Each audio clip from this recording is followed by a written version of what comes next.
Embiid, coast to coast for 70.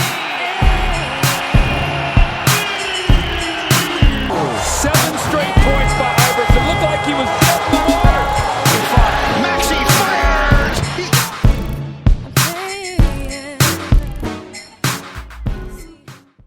Salut à tous et bienvenue dans 76. Aujourd'hui, ce n'est pas Amine qui présente, comme vous pouvez le voir, c'est Mathieu. Donc c'est tout nouveau pour moi, j'ai jamais présenté, donc soyez indulgents. Mais en tout cas, donc aujourd'hui on va faire un podcast de draft et j'ai l'honneur de recevoir Baptiste du Dreamcast Show que vous connaissez sûrement. Baptiste, comment ça va ? Bah écoute, salut Matt, salut Amine aussi, même s'il est pas là, mais ça va super. J'adore la draft, j'adore Matt, j'adore Amine.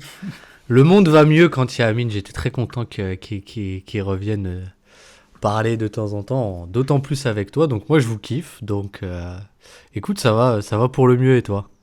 Bah ça va, écoute, nous aussi on est très contents de te recevoir. D'ailleurs, allez voir le travail du Dreamcast Show, c'est toujours super. La chaîne YouTube où il y a en plus tous les débriefs de matchs de playoff, les threads tactiques sur Twitter. Donc allez donner de la force, que nous aussi on adore ce qu'ils font avec Azad, que j'avais proposé qu'il vienne, mais je sais qu'il n'a pas vu beaucoup de profils de draft. Mais bon, je pense que pour un autre podcast plus sur la NBA, peut-être qu'il viendra à ce moment-là. Mais en tout cas, donc les Sixers, je rappelle, ont obtenu le 3e choix. Donc ça, c'est super parce que je pense que vous le savez, chers fans des Sixers, qu'on n'était même pas sûr de garder le pick. Il fallait être, il était protégé top 6. Et donc on a eu la chance de monter 3e. Donc c'est un pick qui est bien, mais je trouve que c'est un pick qui fait grand débat. Parce que on sait que le consensus entre le 1 et le 2, qui va sûrement être Cooper Flagg et Dylan Harper, je pense qu'il y aura pas trop de doute. Mais je trouve en tout cas avec Baptiste, on trouve qu'à partir du choix 3, je pense que Baptiste trouve, moi je trouve qu'il y a un vrai débat, donc on va pouvoir en parler aujourd'hui. Je vais reprendre un peu l'ordre des mocks. Donc on va commencer par parler de Ace Bailey et de VJ Edgecombe. C'est un peu les deux joueurs qui reviennent le plus quand on regarde les mocks. Donc on va démarrer par Bailey. Toi Baptiste, je sais que vous avez fait un profil de draft que d'ailleurs j'ai écouté évidemment sur le Dreamcast Show. Je sais que c'est un joueur qui fait énormément débat. Qu'est-ce que tu en penses de Ace Bailey ? Qu'est-ce que tu peux nous dire un peu sur son profil ? Ouais, Ace Bailey. Alors, en fait, le truc, c'est que moi, c'est mon avis perso, je commence par mon avis perso, le mec super égocentrique. Mais je pense qu'en fait, le joueur peut être super intéressant, mais peut-être qu'on en attend trop. Peut-être sans doute, mon avis, c'est qu'on en attend trop, parce que, en fait, pour moi, c'est pas un porteur de balle. Pour moi, concrètement, c'est pas un porteur de balle, c'est pas un créateur, c'est pas un initiateur d'attaque, vous appelez ça comme vous voulez. Mais par contre, ce qui est vrai, c'est que c'est un joueur qui est grand, qui a des super mensurations, même si le profil physique est pas parfait, etc. Et qui a un toucher de balle qui est assez certain et assez rare pour sa taille. Une mobilité aussi assez rare aussi pour sa taille, même si je sais pas quelle est sa vraie taille. Mais du coup, je sais pas si la question c'était par rapport au contexte Sixers ou plus globalement du joueur. Moi, je pense que en fait le truc que j'ai peur avec lui, c'est qu'il y ait un projet en fait autour de lui qui lui corresponde pas. Alors que ça peut être vraiment un super joueur, parce que concrètement, en gros, ça peut être un joueur, un grand ailier, pour ceux qui le connaissent pas du tout, c'est un grand ailier de mètres entre, on va dire, 2m3 et 2m10, on sait pas trop, c'est flou, ouais. Avec une bonne envergure et qui a beaucoup de shot-making. Le truc, c'est qu'il est un peu amoureux à son université, à Rutgers, de la création en isolation, au post-up, beaucoup de mi-distance, et finalement, tu as un rendu d'un joueur qui est un peu mitigé, quoi. Oui, c'est ça. Je pense que tu as bien résumé. Moi, c'est un peu ce qui me pose problème. C'est, en fait, on n'a pas à faire... Enfin, moi, je vois pas le potentiel de star. Déjà, c'est un joueur qui fait très peu de passes. Donc, il n'y a pas énormément de playmaking. C'est un joueur, en plus, pour sa taille, c'est peut-être le point qui me pose le plus souci. C'est qu'il va pas beaucoup au cercle. Et il y finit pas efficacement. Il est vraiment en dessous de la moyenne. J'ai plus trop les stats sous les yeux, mais je crois que c'est aux alentours des 50% au cercle, donc c'est vraiment pas beaucoup. Je sais que par exemple, son coéquipier Dylan Harper, c'est quasiment 70%, donc pour faire un peu la différence, c'est assez énorme. Et oui, je trouve que par contre, il y a peut-être quelque chose à aller gratter au niveau de son jeu off-ball. Moi, quand j'ai vu un peu le film de Ace Bailey, ce que j'ai bien aimé, c'était ses mouvements off-ball. On avait l'impression qu'il pouvait un peu shooter off the catch, comme disent les Américains. Donc vraiment catch and shoot, mais pas un catch and shoot statique, un peu catch and shoot en mouvement. Et avec sa grande envergure, bah, du coup, il peut aussi shooter un peu par-dessus. Donc c'est ça qui donne un peu envie. Par contre, moi, il y a toujours un truc qui m'effraie, je trouve que le jump shot, quand tu le regardes, me paraît bien. Et je sais pas ce que t'en penses, Baptiste, mais moi, ce qui m'effraie, c'est quand tu regardes le pourcentage au lancer qui est à 69% et le 3 points qui est à 34%. Oui, tu vois un peu le potentiel de shooter, mais quand tu regardes les chiffres, c'est pas bon, quoi. Donc Ouais. c'est un peu ça, moi, qui me fait poser question. Je pense que il y a un côté où le 3 points, 34% pour son régime de tir, ça me fait pas si peur, tu vois, surtout sur un petit échantillon, etc. Mais c'est vrai que le 69%, il correspond pas trop avec l'impression visuelle qu'on a, quoi. Et je pense que ça peut être aussi un bon indicateur, un bon red flag ou je sais pas, mais en tout cas, voilà, faut faire attention il est souvent projeté, tu vois, dans le meilleur des mondes, pour moi, et un truc qui revient et que je trouve pas si mal, c'est un peu Michael Porter Jr. Mm. Michael Porter Jr. actuel, qui a, bon, même sur ses playoffs, c'est pas forcément terrible en défense aussi à cause de son site d'épaule, etc., mais qui a quand même beaucoup progressé en défense, notamment off-ball, et qui est un joueur qui est en gros un shooter en mouvement. Et on voit que ça a de la valeur. Le truc, c'est que Michael Porter Jr., c'est un des meilleurs shooters de NBA, c'est vraiment un shooter d'élite, alors que je te rejoins, Bailey, il y a peut-être ce truc, ok, il y a la section de tir, etc., mais c'est peut-être simplement un bon shooter, et peut-être pas forcément un shooter d'élite, et sur un profil, si tu le projettes comme plus off-ball, etc., surtout si on fait un peu le jeu des Sixers, s'il va aux Sixers, en tout cas sur ses premières saisons, ce sera un profil off-ball, et du coup ça peut être positif, mais du coup si t'es que un bon shooter et pas un shooter d'élite, en termes de close-out, en termes de respectabilité, etc., ça va forcément... ça change énormément la valeur du joueur, quoi. Ouais, carrément. Bah, moi, alors par contre, c'est vrai que maintenant qu'on parle un peu dans le contexte Sixers, je pense que par contre, pour lui, c'est un des meilleurs contextes parce que moi, ce qui m'aurait fait peur, c'est si par exemple tu l'envoies, je sais pas, peut-être pas Charlotte, mais Utah, par exemple, un contexte comme ça, encore que le coach est bon, donc ça aiderait, mais tu vois, un contexte où t'as pas, ou même Brooklyn, où t'as pas encore, t'as pas la pierre angulaire de ton projet, et que forcément, si tu draftes un mec comme ça aussi haut, t'as un peu envie qu'il le soit, donc tu vas forcément le tester là-dedans, et ce qui veut dire tu vas le pousser à faire ce qu'il aime, c'est-à-dire prendre ses shoots pas efficaces, faire le bad shot maker. Et c'est un peu là, je pense que dans son développement, ça peut l'empêcher peut-être à atteindre son plein potentiel, alors que s'il est aux Sixers, tu vas l'utiliser quasiment que off-ball, et c'est peut-être là où tu auras un bon rendu. J'aime bien, ouais, la comparaison Michael Porter Jr. Moi, je le comparais souvent à, tu sais, Jabari Smith des Rockets, où j'aimais bien aussi Oui. un peu la comparaison. Sauf que c'est pareil, quand je regardais un peu les stats, et même, quand tu vois Jabari Smith, tu vois le vrai toucher de balle. Et lui, en NCAA, c'était 42% à 3 points, 80% lancé franc. Lui, il a un vrai toucher de balle. Moi, c'est vraiment... Et c'est même presque une déception, son tir à 3 points à NBA, tant il était projeté, Oui. haut, Jabari. Ouais, mais moi, puis en plus, je crois que Jabari est quand même plus grand. Là, c'est vrai que du coup, il y a eu un peu la stupéfaction quand les mensurations de Bailey ont été annoncées au Combine, où je crois que c'est 6'7" sans chaussures, alors que Rutgers l'avait listé à 6'10". Je crois que c'est comme Jabari, il doit faire 6'10".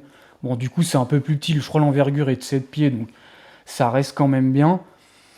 Moi aussi, ce que j'ai bien aimé, si on part de l'autre côté du terrain, c'est la défense. Il y a des trucs sympas, je pense, surtout en seconde protection de cercle, où je pense que c'est là un peu le rôle sur lequel on peut le projeter. Et pareil aux Sixers, je pense que, en tout cas, si Joel Embiid est en santé, que on va dire que tout le monde est en santé, ça peut être sympa de l'avoir dans ce rôle-là. Mais je trouve que c'est aussi encore brut, quoi. En fait, il y a beaucoup, je trouve que c'est un peu encore un diamant brut dans le sens où il y a des flashs. Il y a des flashs, ça, certes, il y a vraiment des fois où tu le vois faire la rotation, mais il y a des fois où je trouve qu'il est en retard, ou alors il est en avance, il n'a pas le bon timing. Des fois, il va trop chercher le contre, ou des fois, il va faire la première rotation, puis ça va ressortir à 3 points, il y aura une nouvelle pénétration, il faut qu'il vienne en aide, puis la deuxième aide, il va pas la faire. Enfin, je trouve qu'il y a encore beaucoup à travailler en fait dans son profil. Ouais, je suis complètement d'accord. Pour le coup, je pense que sur la défense, je peux voir un peu plus le projet qu'on me vend. Surtout que je trouve que pour le coup, il y a un côté aussi un peu comme Jabari Smith, ça peut être un profil de switch super intéressant. Et ça l'est un peu. T'as pas que des séquences parfaites, c'est sûr, mais t'as des séquences où il se met vraiment bien en position, bien en chaise, etc. Et avec ses longs bras, c'est assez cool. Et vraiment, je trouve, pour le coup, t'as ce côté un peu mimétisme avec Jabari. Et t'as des flashs. En défense, t'as des flashs. Le truc, c'est... il y a 2-3 défauts. Pour moi, avec les prospects, et au final, un truc que moi, j'ai remarqué, je trouve... Ça m'attriste beaucoup, mais c'est qu'au final, les joueurs ne changent pas tant que ça. Et les traits spéciaux, ça se voit assez vite. Pour moi, Mobley, ça se voyait très vite, très jeune, que ça allait être un deep boy ou pas loin. Bon, il a été deep boy cette année, je crois. Chet Holmgren, c'était un prospect défensif génial. Jabari Smith, c'était pas un prospect défensif si génial déjà à l'époque. Et au final, c'est un peu ce qu'on retrouve il a la mensuration, mais il a peut-être un manque de verticalité et aussi tout simplement dans les rotations. Il n'a pas ce côté... pour faire gros, ce côté cérébral, quoi. Et Bailey, il y a un peu ce côté où, comme tu dis, il y a aussi le côté où il est assez fin. Donc ça, tu peux te dire que ça se travaille, mais il a un haut du corps et un bas du corps qui est assez fin. Donc au contact, c'est pas forcément génial. Il cherche tout le temps le contre, etc. Et faut polir. Mais je suis un peu plus, on va dire, du côté du consensus général du côté défensif. Et le truc, c'est que, oui, pour le coup, aux Sixers, tu vois, tu te dis, t'as Embiid, t'as Paul George, tu peux, dans un premier temps, l'avoir dans un rôle aussi un peu plus on-ball, parce que t'as les deux autres off-ball, quoi. Oui, complètement. C'est vrai que c'est... Là-dessus, je pense que c'est ce qu'on dit pour lui. Je pense que c'est le contexte Sixers peut être vraiment bien, en tout cas pour son développement, mais il y a pas mal de défauts. Et c'est vrai que moi, je vois pas le potentiel. Normalement, quand tu draftes quand même en 3, t'as quand même envie qu'il y ait un monde où ça peut devenir une star, entre guillemets, soit un gros potentiel défensif, soit un gros potentiel offensif. Et en fait, j'arrive pas à voir, que ce soit d'un côté ou de l'autre, j'arrive pas à le voir. Comme tu dis, je suis d'accord. Des prospects comme Mobley, tu le vois quand même, le truc, soit c'est plus consistant, soit c'est plus... Lui, il y a un truc, mais je trouve que ça manque de quelque chose. C'est pas assez transcendant, quoi, que ce soit en attaque ou en défense. Et c'est un peu ce qui me pose problème en pick 3, de rien avoir vraiment de transcendant. Oui, tu peux avoir un joueur sympa, mais c'est tout. Tu vois, Jabari Smith, je crois qu'il avait été drafté aussi, assez haut aussi. Hein. Il est en 3, ouais. Il était annoncé en 1 jusqu'à, je sais plus, 2 heures avant la draft ou un truc comme ça. C'est ça. Et c'est vrai que tu vois, genre Jabari Smith aujourd'hui, les Rockets c'était en post-season, il a eu un rôle mineur en sortie de banc, il a joué quelques minutes, mais tu sens bien pourtant il a un coach défensif avec Ime Udoka, et pourtant ça a pas, il a pas il a joué, mais il a pas beaucoup joué. Tu sens que c'est clairement pas lui le gars important de l'effectif, donc c'est un peu problématique. Quoi. C'est pas mal, mais c'est pas, comme tu dis, c'est pas assez transcendant en défense, et je pense que c'est des choses qui se voient jeunes, et qui se voient aussi à l'œil, et aussi dans les chiffres. Tu vois, Mobley, Jaren Jackson Jr., Chet Holmgren, ils avaient des chiffres défensifs, même à la fac. Bon, Jaren Jackson Jr., je crois qu'il a fait genre 15% de block percentage quand il y était. Moi, je l'avais pas vu, mais c'est des choses qui se voient. Ouais. Et Jabari Smith, Ace Bailey, c'est un peu moins le cas. Et en fait, ouais, moi j'étais pas mal content de ma formulation, et ça va peut-être un peu résumer ce que tu dis. Mais en gros, si tout se passe bien pour Ace Bailey, c'est-à-dire le scénario parfait pour moi, ben en fait, ça vaut pas forcément le coup de faire le pari en 3, quoi.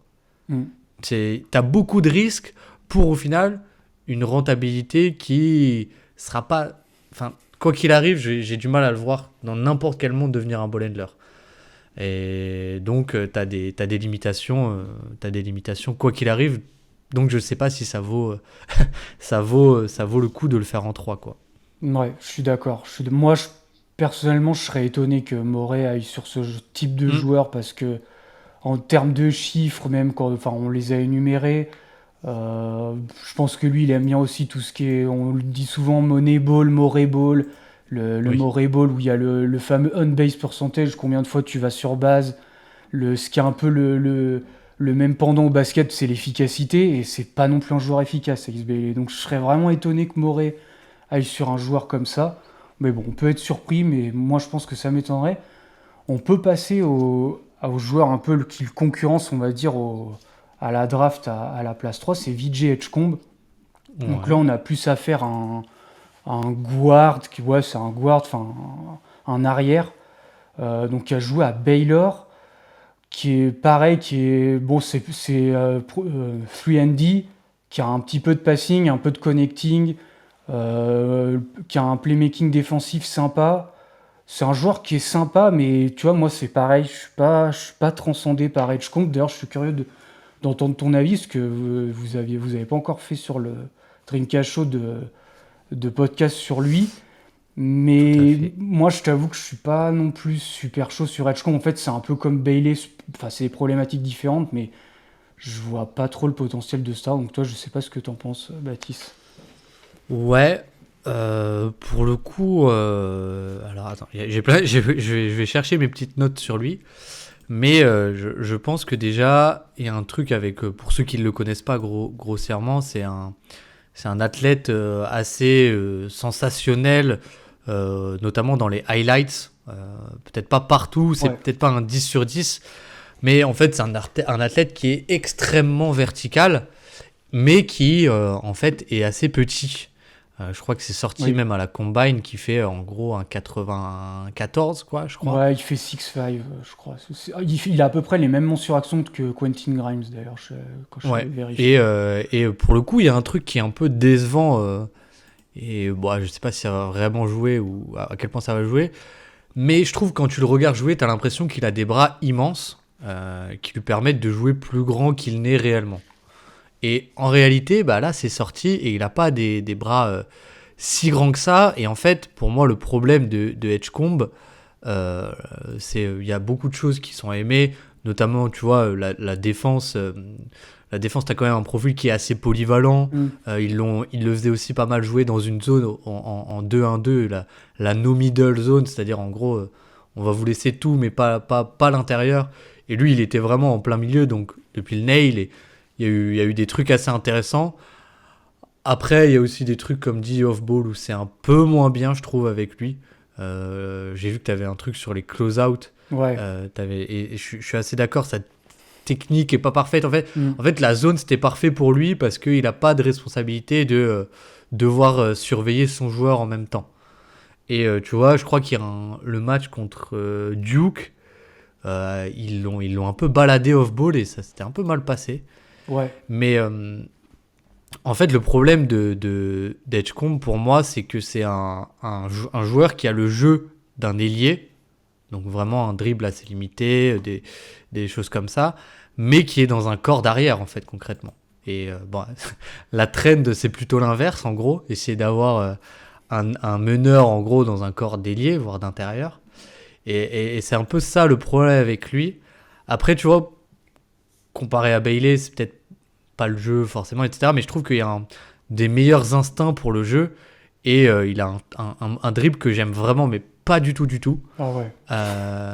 C'est-à-dire que il peut rien créer pour l'instant, mais je trouve que quand il arrive à avoir une séparation, il a des meilleurs instincts, que ce soit en connecteur, il y a 2-3 passes au-dessus ou des drive and dish en fin de drive qui sont intéressantes.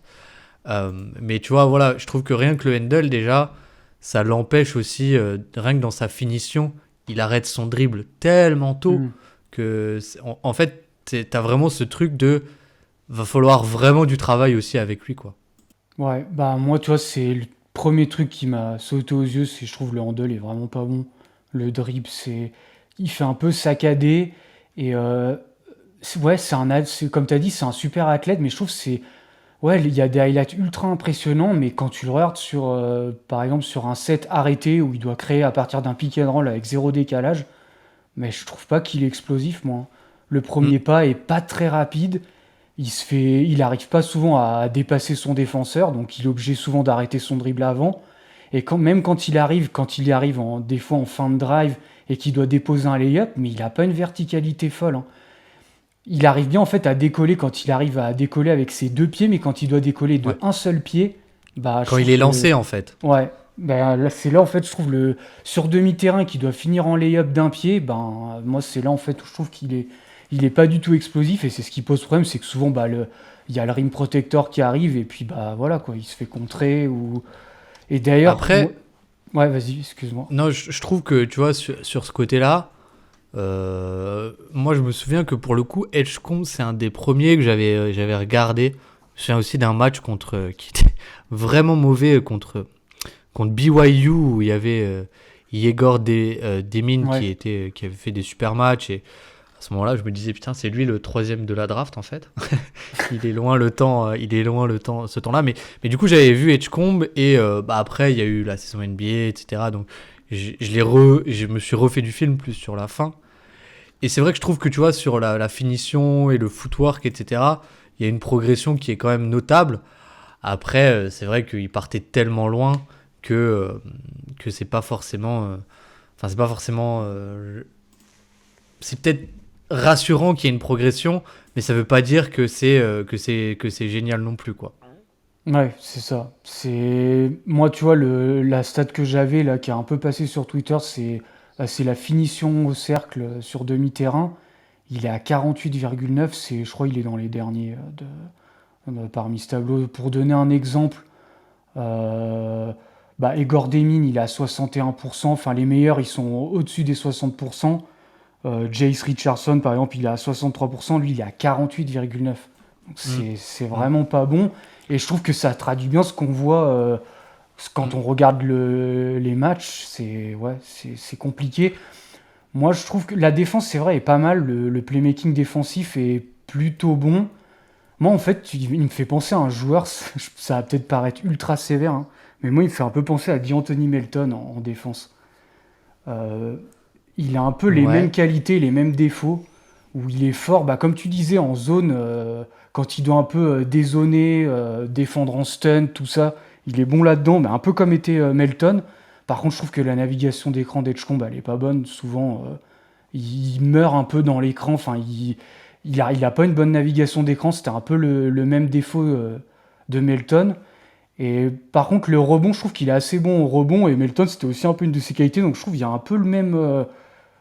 Il m'a fait un peu penser à lui en défense. En fait, ils ont un peu les mêmes qualités et les mêmes défauts. Alors, bon, Edgecombe, je pense, a bien sûr un plus gros potentiel, mais voilà, ça me faisait un peu penser à lui. Ouais, bah je vois ce que tu veux dire. Je suis pas mal d'accord sur tous les qualités et défauts que tu as dit. Après, ouais, moi, je suis pas mal nul en compa, donc je Ouais, m'abstiens. ouais, c'était une compa comme ça, que vu que c'est un joueur que j'ai pas mal vu, qu'il a joué Ouais.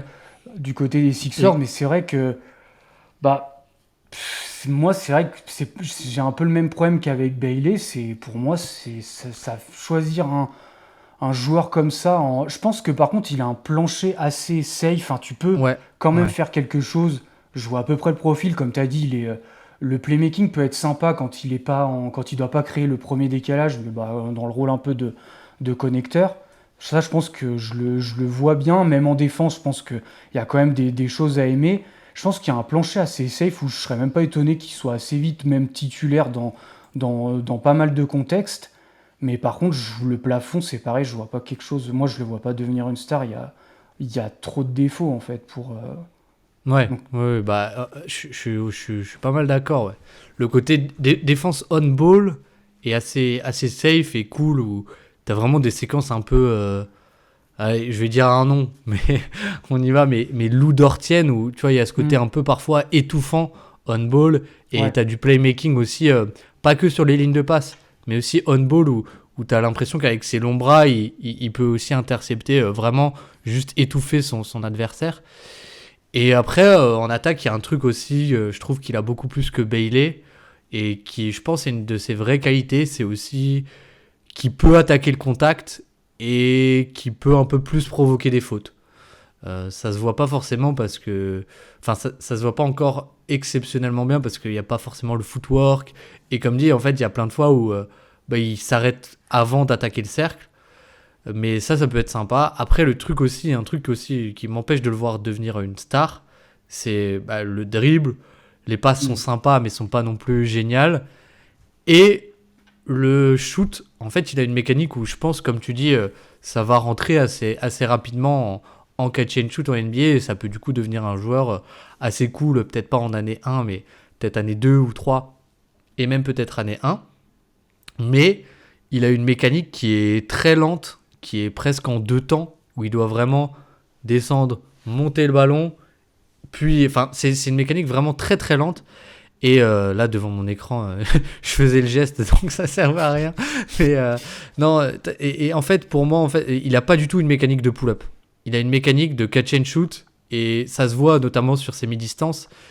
En gros, dès qu'il arrive un peu sur sa droite et que ça part en fadeaway, ça va.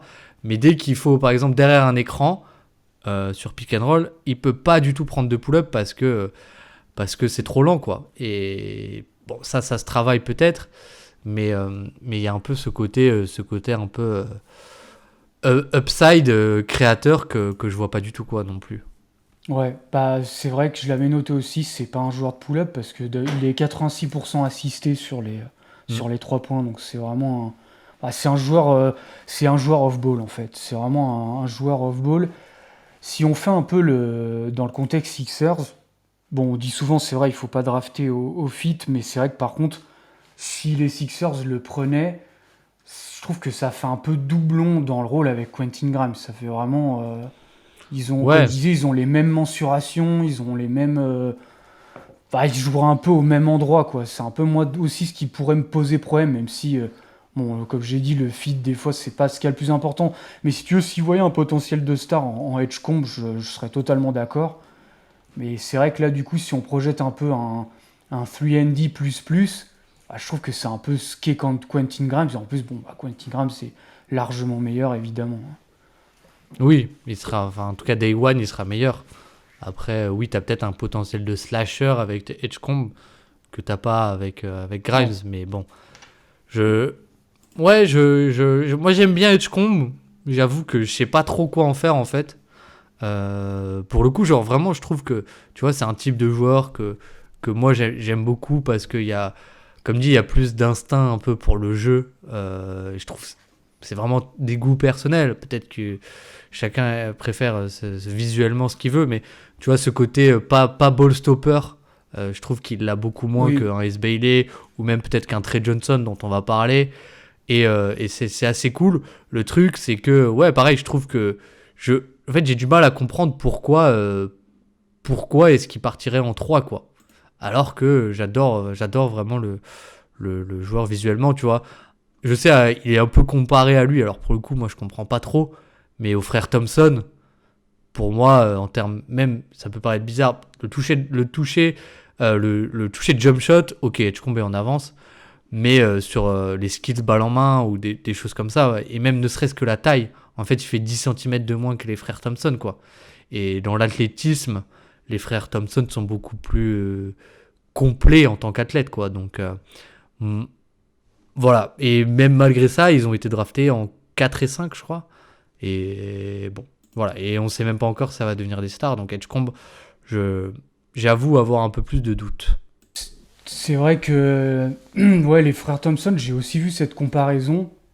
Mais moi, ce qui me pose souci, comme tu dis, c'est Ouais, je comprends au niveau des qualités athlétiques, mais bon, enfin moi quand tu vois par exemple, enfin surtout Amen Thompson, les qualités de, je trouve qu'elles sont supérieures en fait. Rien que l'accélération, puis il arrive à s'arrêter d'un coup, ce que je vois quand même moins chez Edgecombe. Puis il y a vraiment cette explosivité qu'il a du premier pas que moi c'est un peu ce qui me posait problème avec Edgecombe, c'est qu'il a pas ça quoi. Après, moi je suis un peu comme toi, je pense que c'est un joueur que j'aimerais bien quand il sera en NBA, parce que pareil, j'aime bien un peu ce genre de joueur. Bah, si c'est un peu un dit Anthony Melton, mais plus, hein, qui a un bien plus gros potentiel. Moi, c'était un joueur que j'aimais beaucoup, Melton. Donc, ouais, je pense que c'est un joueur que je vais bien aimer, mais je trouve que c'est haut, en fait, pour drafter un joueur comme ça en 3. Et le shoot, on sait pas trop. Bah, Isaac Okoro. Bon, Mm. Isaac Okoro, j'adore. Vraiment un joueur, moi, que j'adore, mais tu vois, je trouvais un peu ce côté, il y a des vraies similitudes. Alors, ce sera sans doute meilleur qu'Isaac Okoro, mais bon, voilà, si tu fais les grandes lignes du profil, bah, au final, c'est un joueur que j'aime bien, qui a été drafté trop haut, finalement. Oui, c'est vrai que j'avais pas pensé à cette comparaison. Elle est assez bien. C'est vrai que c'est un joueur qui a été drafté. Alors, je pense quand même que le shoot est meilleur chez Edgecombe. En plus, il y a Alan Guillou qui m'avait donné, d'ailleurs on le salue, hein, Alan Guillou qui Évidemment. m'avait donné les stats de Edgecombe en AAU et en high school. Et bon, c'était les mêmes qu'en NCAA, c'est-à-dire plus de 80% lancés francs, quasi 40% à 3 points. Donc je pense que le toucher de balle quand même au niveau du jump shot, il est là. Mais c'est vrai que bah, à part le jump shot en attaque, puis les trucs qu'on a dit, attaquer un peu en drive, comment ils appellent ça, spot-up drive, là où en gros tu reçois la balle, tu as déjà un décalage créé, tu plus qu'à driver, puis prendre une décision à partir de là. Je pense que là-dessus, je vois très bien le truc se projeter, mais voilà quoi. Je vois pas. Un peu comme Okoro. Okoro, c'est vrai qu'il a ces qualités-là, un peu de faire un peu de connecting, la Mm. défense. Mais c'est vrai que si t'as pas plus que ça, je trouve que, bah, encore une fois, ça fait haut pour un choix 3. Ouais, avec peut-être voilà, un peu plus de slashing, de peut-être un shoot qui est déjà un peu plus avancé, etc. Mais voilà, dans les grandes lignes, je trouve que ça marche bien. Okoro est un super connecteur aussi, hein. Oui, Franchement, voilà, hâte de voir où il va tomber Edgecombe. Mais j'avoue, moi, je pense pas que ce soit les Sixers non plus. ouais, je suis Euh, d'accord. j'ai pas l'impression que ce soit limite, je crois plus à Bailey que à Edgecombe parce que pour le coup, là, c'est un joueur qui va demander un peu de temps aussi, qui est pas forcément ultra analytics pour l'instant. Ouais, c'est Et, ça. et je pense que dans le profil, en tout cas, en gros, la version sur laquelle il pourra être peut-être impactant Day One, bah, comme tu as dit, tu l'as déjà dans l'effectif Ouais, c'est ça, ouais. avec Grimes et tu peux même peut-être trouver sur le marché, quoi. Ouais, c'est ça. Puis bon, ils ont l'air d'être quand même assez chauds. En tout cas, c'est ce qu'a déclaré Morey de vouloir le re-signer. Donc c'est vrai que déjà aussi à cause de ça, ça paraît quand même plus improbable. Parce qu'en plus, déjà, si tu veux le développer, il faut lui trouver un rôle. Donc ça voudrait dire qu'il faudrait le faire jouer souvent à côté de Grimes. Il y a aussi McCain. Enfin, en fait, il y a beaucoup dans la rotation. Tu as Maxi, McCain, Grimes qui prennent de la place. Ça va être 3 joueurs qui vont avoir un gros temps de jeu. Donc bah, pour trouver un peu de temps de jeu à Edgecombe, je pense que ça va être compliqué. Donc c'est vrai que je pense que c'est un choix un peu improbable. D'ailleurs, bah, c'est une transition toute trouvée pour la suite. Donc il y a 3 joueurs que j'ai un peu classés dans les choix improbables. euh, Parce que je vois pas Morey drafter ces joueurs-là. Mais en gros, il y a le 4 Ray Johnson. Toi, moi, c'est pas le joueur que j'ai le plus vu. Toi, je sais que tu l'as pas mal vu. Vous avez fait un profil de draft, il me semble, que j'avais écouté avec Jasper Hmm. sur le Dreamcast Show. Bah, qu'est-ce que t'en penses du coup de Trey Johnson? Qu'est-ce que tu penses du joueur et puis dans le contexte des Sixers? Alors du coup, ouais, moi, j'avoue, j'aime bien Trey Johnson. C'est un joueur qui, pour moi, a un peu un plus haut potentiel parce que déjà, on est sur un joueur qui du coup, a des bonnes mensurations. Je crois qu'il est listé à un 98 avec et il a surtout une envergure qui est très très positive. Et pour moi, ce qui est assez irréfutable avec Trey Johnson, c'est le jump shot et le toucher de balle qui est vraiment excellent. Alors, je sais pas à combien il a fini, Mais là, tu vois, j'avais 88% au lancer franc au moment où on a tourné. Et ce qui est super agréable, c'est qu'il est aussi à 40% de loin. Il est à 40% de loin avec aussi pas mal de pull-up. Donc en fait, tu as un joueur qui a un tir à 3 points qui peut être tiré en mouvement. Moi, j'adore il y a vraiment plus que des flashs, tu vois. Avec Bailey, pour moi, c'est un peu des flashs de tir en mouvement. Trey Johnson, c'est vraiment assez régulier sur le côté. Je tourne mes épaules assez rapidement. J'ai un point de release, de relâche assez haut. J'ai une mécanique qui est assez régulière. Alors on verra avec la ligne à 3 points, peut-être qu'il aura un peu plus de mal au début. Mais à terme, je pense qu'il n'y a pas de souci. Et il a aussi le pull-up parce qu'il est assisté que sur 67%. Donc ça veut dire qu'il y a aussi derrière l'écran, pour le coup, il peut dégainer. Le truc, c'est que tu as un joueur qui n'est pas forcément ultra efficace. Il est qu'à 56 de true shooting pourcentage. Donc en gros, 1,12 points par tir. Et en fait, c'est parce que tu as un joueur qui a pris 2 fois plus de mi-distance que de tir au panier, concrètement, et qui est un peu amoureux de ce tir, alors que normalement, avec un tel boost à 3 points, tu devrais être ultra efficace. Alors ça s'explique, il y a 2 possibilités. Il y a une possibilité, c'est... d'ailleurs, j'avais vu un truc sur Twitter qui est assez vrai. Je pense que la vérité est un peu entre les deux, mais la première, c'est que le spacing à Texas était vraiment mauvais. Et ça, c'est vrai, il y avait souvent 2 voire 3 non-shooters à Texas. Donc, il avait vraiment très peu de lignes de drive. La deuxième, c'est aussi qu'il n'a pas les capacités pour y aller pour l'instant, parce qu'il j'avais vu du coup un truc sur Twitter, j'y reviens, mais il a un bas du corps qui est très très faible, très peu musclé, qui l'empêche d'être équilibré sur la fin de ses drives, qui l'empêche de monter très haut. Il n'a pas une détente verticale en tout cas en lancer qui est pas forcément génial. Et il a un handle aussi qui pour l'instant est un peu sous pression, pas terrible, même si je le préfère à celui d'Edgecombe. Et ce que j'aime bien aussi pour moi, en fait, ce qui fait que je l'aime bien aussi, Trey Johnson, et après je te laisse peut-être parler plus de comment tu l'imagines aux Sixers, mais c'est pour moi, il y a un peu un potentiel de passing qui est un peu sous-discuté, parce qu'il a ce côté un peu, pour le coup, un peu ball stopper à mi-distance parfois à Texas, où on lui donne la balle et il n'a pas de ligne de drive, donc ça finit sur un post-up ou un fade-away un peu pas terrible. Mais je trouve que c'est vraiment un bon passeur. Quand sur post-up, il voit bien les double teams venir, il est capable d'envoyer des skip passes, surtout main droite. En fin de drive, quand il arrive à driver, il y a aussi des super lectures de drive and kick ou des petites choses comme ça.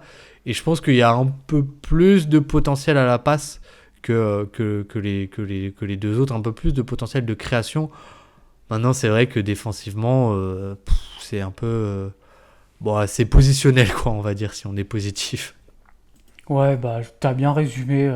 C'est vrai que moi, ce que j'avais noté, c'est gros shotmaker pour le coup. Vraiment, il est super bon là-dedans. C'est contrairement à Ace Bailey, lui, il est efficace dans les pull-ups. Par contre, forcément, le résultat global l'est pas, parce que c'est des tirs compliqués. Donc, c'est des tirs moins rentables que si tu prenais des tirs au cercle. Le passing, je trouve, il est sous-estimé. Ouais, c'est clairement ce que j'ai noté, parce que moi, j'ai écouté pas mal de pods où ils disaient que c'était limite un trou noir. À chaque fois, ça me faisait un peu froncer des sourcils. Je disais, moi, je trouve pas, en tout cas. Alors, il y a peut-être ce côté, comme tu as dit, ball stopper, mais moi, le passing, je trouve, est sous-estimé. Il y avait vraiment des bonnes lectures. Par contre, ouais, ce qui est un peu effrayant, je trouve, c'est la défense, où des fois, c'est vraiment... il y a des énormes oublis, quoi. Il y a son joueur qui va cutter dans son dos, il va regarder la balle. Enfin, la défense, j'ai pas du tout aimé. Il y a un peu on-ball des fois où il est pas trop mauvais, mais off-ball, c'est un peu catastrophique. Donc, c'est un joueur qui fait la taille. Tu pourrais dire, il pourrait peut-être jouer ailier, mais bon, le problème, c'est qu'il a pas du tout la défense. Il a pas le physique, comme tu as dit, finalement, il est assez frêle. Enfin, tu as bien résumé la chose, donc...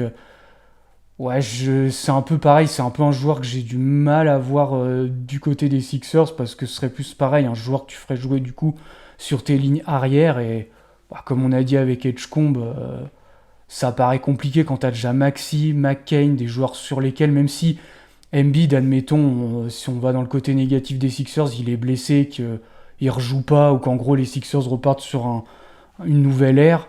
Bon, McCain et Maxey, je pense qu'ils feront sûrement partie du projet, donc ça veut dire tu rajoutes encore quelqu'un sur tes lignes arrière. Après, pourquoi pas si tu voyais un gros potentiel de star, mais effectivement, moi je pense que je le préfère à Edgecombe sur ce côté upside, mais je pense qu'il y a quand même pas mal de défauts qui me font dire que je pense pas que les Sixers le prendront en troisième position. Oui, bah, c'est compliqué à juger parce que s'il faut drafter au potentiel, peut-être qu'il est plus intéressant, comme tu dis. Mais il y a ce côté où, bah, en fait, c'est pas un profil qui est répétitif avec Maxey et McCain, mais un petit peu. Dans le côté où ça va t'apporter du spacing, mais du coup, finalement, je sais pas si tu vas tant l'utiliser on-ball, Trey Johnson non plus, alors que peut-être que, tu vois, par rapport à un autre joueur qui est shooter off-ball et qui est meilleur off-ball, comme Con Knuppel, bah, Trey Johnson, c'est un peu plus on-ball. Donc, si tu veux l'exploiter vraiment off-ball, je sais pas trop, et c'est pas un joueur analytique. C'est pour le coup, je pense que si tu fais une triplette avec les 3, ou en tout cas si les 3 ont une vraie place dans ta rotation, parce qu'après le 5 majeur, on sait pas trop, t'as vraiment une des pires lignes extérieures défensivement, quoi.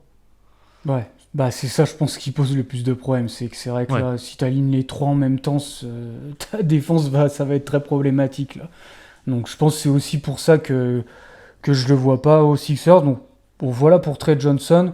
Bon, j'ai mis Jeremiah Fears. Moi, c'est pas un joueur que je l'ai quasiment pas vu. J'ai vu vraiment quelques highlights, quelques vidéos de scouting, mais pareil, je pense que c'est pas non plus un joueur sur lequel Morey ira. Bon, un peu comme les autres. Bon, lui en plus, il est très petit. On en a un peu parlé en off. Le passing, moi personnellement, je suis pas fan. C'est plus un joueur scoreur qui est petit, qui a beaucoup la balle en main. Bon, qu'est-ce que t'en penses, toi, Baptiste, de Jeremiah Fears? Ouais, bah rapidement, je vais pas faire long parce que je pense que il ne sera pas avec une tenue des Sixers l'an prochain. Et je suis complètement comme toi. Je pense que c'est un joueur qui, je vais le résumer, mais est un très bon créateur de décalage, mais un très mauvais exploiteur de décalage. Ouais, c'est bien résumé. Voilà. Je pense que c'est bien résumé. Donc, ouais, pour ces raisons, je pense que. En plus, on l'a même pas vu il y a un peu de. Bon, les rumeurs, faut s'en méfier, les rumeurs qu'on voit sur qui va drafter qui, à part les 2 premiers choix qui paraissent évidents. Mais j'ai même pas vu de 11 de rumeurs de Jeremiah Fears avec le pick 3. C'est pareil pour le 3e, Kaman Malwash. Alors, vous avez fait un pod, en plus, je crois que c'est votre dernier sur le Dreamcast Show. Que j'ai bien mis. Alors Malwash, c'est pas un joueur que j'avais beaucoup vu, mais vu que j'ai regardé pas mal de Duke, je l'ai pas mal vu. Et bon, on vous renvoie au podcast du Dreamcast Show pour avoir le scouting report complet. Mais ce que vous avez dit avec Flotix, j'étais assez d'accord. C'est vrai que moi, au début, le profil m'intéressait. Enfin, tu vois, il donne envie des grosses mensurations, quelqu'un de très grand, mais je l'ai pas trouvé hyper bon, moi, défensivement. Il y a quand même pas mal d'erreurs. Enfin, pas qu'il est mauvais, hein, c'est quand même un bon défenseur, mais je le trouve pas excellent en protection de cercle. Il y a des matchs où je l'ai vu souvent, des fois, sauter au moment où il fallait pas. C'est un peu ce que tu as dit sur le Dreamcast Show, en fait, que un peu de problème de coordination, c'est un peu aussi ce qui m'a sauté aux yeux. C'est plus un joueur offensif. En plus, bon, forcément, avec Joel Embiid, ça va être compliqué de le développer, sauf si, c'est pareil, enfin, si il voyait vraiment un super talent en lui, et que ça peut te permettre de passer à l'ère suivante, parce que de toute façon, avec Embiid, même si je pense qu'il revient, il n'y en a plus non plus pour très longtemps, vu l'historique de blessures, mais pareil, c'est pas un joueur non plus que je vois transcendant, donc m'étonnerait que les Sixers aillent dessus. Ouais, je suis d'accord. Après... Je sais pas ce que t'en penses, si tu penses que le problème est réglé, mais tu vois, un peu un marronnier à Philadelphie, c'est quand même le backup d'Embiid. Après, oui, sur un pick 3, j'ai un peu du mal à l'imaginer. Je pense honnêtement que si Malwack c'était un défenseur d'élite, il avait un cas, il avait une... Je sais pas, j'ai pas le mot en français, mais il avait un vrai cas pour être le choix 3 de cette draft. Le truc, c'est que, comme dit, il y a pas mal de défauts dans sa défense qui font un peu contrebalancer le truc. Et c'est un joueur offensif, oui, mais qui a aussi aucune création, quoi. Aucune création et aucun spacing. Donc, concrètement, tu peux pas le faire jouer avec Embiid du tout, quoi. Enfin, je sais qu'il y a les deux bigs, les line-up à deux bigs en ce moment qui reviennent.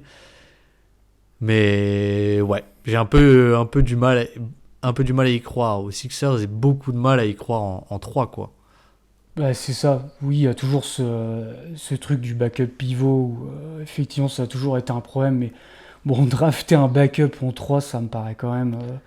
Ouais. Surtout qu'il y a quand même Adem Bona qui a montré des bonnes choses en fin de saison. Je pense que le projet c'est plus de le développer lui en pivot backup plutôt que d'aller prendre Kaman Malwash en 3. Bah, du coup, on peut passer au cas suivant. Donc là, on va passer au cas beaucoup plus intéressant. Il y a Con Knuppel. Toi, je sais que tu es assez chaud sur lui. Si tu peux nous en parler rapidement de ce que tu penses du joueur. Et ben, je peux faire très rapide si tu veux.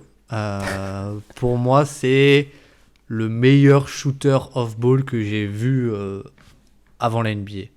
Alors je ne suis pas, c'est pas mon métier, je préfère la NBA, je coûte pas 120 mecs par année, mais d'assez loin, ouais, c'est lui. Et ce que j'aime bien, c'est que c'est un shooter d'élite qui est grand, qui est assez grand, qui fait pas 1m90, il fait plus 1m96, 17, 18, qui est assez costaud et ça lui permet d'avoir un petit upside on ball et qui est un excellent connecteur. C'est aussi un excellent passeur de lob justement pour Malwa qui avaient une super connexion tous les deux. Et ouais, c'est un excellent shooter avec un process de decision making qui est ultra rapide, quoi. Ouais, c'est pareil. C'est vrai que moi je l'ai vu très récemment, mais j'ai regardé du coup pas mal de matchs de Duke. C'est vrai que moi j'ai beaucoup aimé le profil comme toi. Ouais, le shooter est vraiment excellent. Moi, le shoot, il me fait penser à celui de Jared McCain, où c'est vraiment une mécanique. Il y a pas de défaut, quoi. Tu sens que le shoot, il va être là, quoi. La qualité du jump shot est vraiment super bonne. En plus, c'est vrai que contrairement à McCain, qui lui est petit, là, t'as un mec qui est grand. Et par contre, c'est vrai que moi, ce qui m'a le plus impressionné, je crois, c'est son passing. Vraiment, le passing, je trouve que c'est le truc que je préfère, je pense, chez lui. Même si le shoot est évidemment excellent, mais le passing est vraiment très bon. Comme tu as dit, le connecting, mais même sur pick and roll, des fois où c'est lui qui a la balle, ou des fois ils le font juste remonter, ils le font commencer bas du terrain, ils lui font un pin down, il récupère la balle, puis ensuite on le fait jouer à un pick and roll. Mais les lectures, que ce soit en lob, ou même des fois il y a eu des skip pass, il est souvent trappé, et à chaque fois, vu qu'il est grand, à chaque fois il fait la bonne lecture, et ça je trouve que c'est ultra positif, quoi. C'est vraiment ouais, moi j'ai beaucoup aimé. En plus je trouve qu'il est costaud. Souvent il se sert je trouve qu'il se sert bien de son corps, et c'est pas le plus rapide, mais il arrive bien à bumper un peu ses adversaires pour un peu se faire une place au cercle. Je sais pas je sais pas ce que tu penses de son plafond. Est-ce que tu penses qu'il y a un vrai upside, ou est-ce qu'on a plutôt affaire à un joueur plancher avec un petit upside, ou juste qu'est-ce que tu penses de ça? C'est marrant parce que du coup c'est pas sorti encore, mais on a fait le profil hier et on a eu un peu cette discussion. En fait, c'est dur à dire parce que on est tenté de dire qu'il n'y a pas forcément d'upside avec lui. Parce que c'est vrai qu'il n'est pas très athlétique. Son dribble n'est pas forcément très esthétique non plus. C'est quelque chose qui joue, je pense, même sur moi, sur ma perception, même sur tout le monde, sur notre perception d'un ball handler. L'esthétisme du dribble joue beaucoup. Mais en fait, je sais pas, parce que pour moi, déjà, il y a un côté où si le shoot est vraiment à ce point aussi fort que je pense que déjà il n'a pas le pull-up pour l'instant. Mais il pourra développer le pull-up assez aisément. Et en réalité, je pense que ça peut limite devenir un moteur offensif déjà off-ball, rien que par sa dangerosité de shooter, quoi. Je pense vraiment. Et déjà, ça tu peux avoir un joueur qui a ça et qui n'est pas ciblé défensivement, En tout cas, pas trop. C'est pas un défenseur qui va être ultra positif. Mais il est grand, il est costaud, il tourne bien ses hanches, il bouge bien latéralement, sans être génial. Du coup, j'ai du mal à le voir ciblé. Et comme dit, en attaque, c'est une vraie question que je me pose. Parce que pour moi, il y a quand même des trucs où si je fais abstraction du profil et même du profil physique de tout un peu, je me dis, il a un excellent footwork. Il est costaud, il peut mettre les défenseurs dans son dos, il le fait déjà. Il est capable de voir les skips pass déjà et c'est un super passeur de lob. Et le handle est pas génial, mais il est très fonctionnel, quoi. Donc je pense que c'est pas un joueur qui aura une rim pressure énorme, mais je me dis, est-ce qu'on fait pas erreur à le mettre trop dans une case de simplement role player shooter, quoi. Et je pense qu'il a plus d'upside que ce qu'on pense. Après, je pense qu'il a pas non plus un upside de All-NBA, etc. Quoi.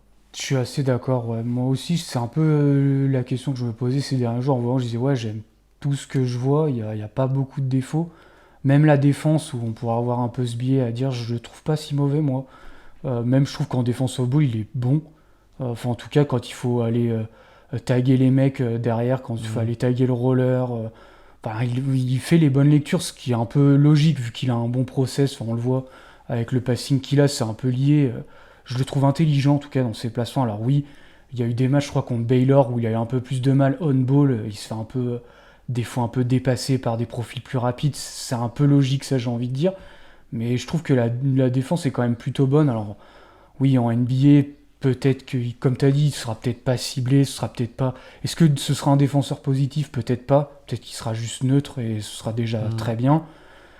Mais c'est vrai que le shoot plus le connecting, c'est quelque chose à Philly. Enfin, moi, j'ai direct dit, c'est un skill set qu'il n'y a pas, en fait. Aux Sixers, Maxi, il manque de passing, il n'a pas ça. On le dit souvent avec Amine, Paul George est un playmaker plutôt sympa, mais rien de fou non plus. Embiid a un peu progressé sous Nurse, mais c'est pareil. Il y a encore, depuis que James Harden est parti, il y a plus du tout de playmaker élite. Et là, c'est vrai que tu ajouterais un joueur qui t'apporterait ça.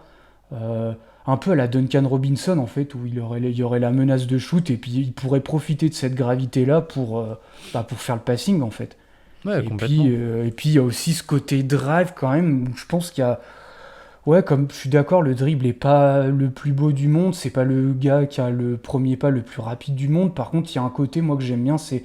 Il joue pas non plus... Bon, c'est pas le gars qui va décélérer, reaccélérer, mais il joue pas non plus qu'à une vitesse, où c'est des fois un peu le reproche que je fais à Maxi, où une fois qu'il drive, tu sens il drive pour aller au cercle sans ralentir. Et Knuppel, il y a plusieurs fois où lui, je le vois s'arrêter d'un coup, faire des fois une petite feinte pour attendre que le joueur il saute, puis là, je vais finir en lay-up. Donc il y a quand même 2-3 choses comme ça que j'aime bien. Moi, je te le dis, je pense que je serais pas étonné que les Six... Enfin, pour moi, c'est un jeu... Si Murray, il a pris McCain, je serais pas étonné qu'il prenne Knuppel en choix 3. Ouais. Et alors moi, pour vous, je trouve que c'est un choix qui fait sens, qui fait beaucoup de sens. Après, il y a un autre profil pour moi qui fait aussi pas mal de sens à Philadelphie, mais c'est vrai que ça coche tellement de cases. Et en vrai, tu te dis, tu peux faire un 5 avec un spacing. Oui. Enfin, entre Paul George, Maxey, Knuppel, t'as genre 3 shooters d'élite. Vraiment d'élite, quoi, je pense. Oui. Et tu peux même tenter un avec McCain de temps en temps, quoi. Mais bon, même si la défense sera pas top. Mais ça peut vraiment être élite. Et ouais, je suis d'accord. Pour moi aussi, il y a un truc qui, dans son upside à Knuppel, est un peu sous-estimé. C'est un peu à la Doncic, mais un peu, en fait, sa force. Son côté Oui, force c'est vrai. pure. C'est vrai. Qui justement lui permet un peu de décélérer, comme tu as dit, et lui permet aussi de bien mettre les adversaires dans le dos, etc. Ou juste sur une hanche. Et ça, pour moi, tu vois, c'est typiquement un truc que Duncan Robinson n'a pas du tout Ouais, clairement. dans son arsenal, quoi. Ouais, moi j'ai vu souvent la comparaison. Alors, je pense que c'est si le cas Knuppel atteint son plein potentiel en NBA, j'ai vu une comparaison avec Desmond Bane, je sais pas ce que t'en penses. Oui, et je l'ai noté. Et Je trouve que la comparaison est pas fausse, hein. C'est pas Ouais. si idiot que ça, hein. Je l'ai noté et j'avais oublié de la dire quand on avait tourné. Et du coup, je suis très content que tu la dises parce que, ouais, pour moi, il y a de ça. Il y a ce côté shooter en mécanique ultra rapide. Bane a développé le pull-up finalement assez facilement. Je pense que c'est pareil avec Knuppel.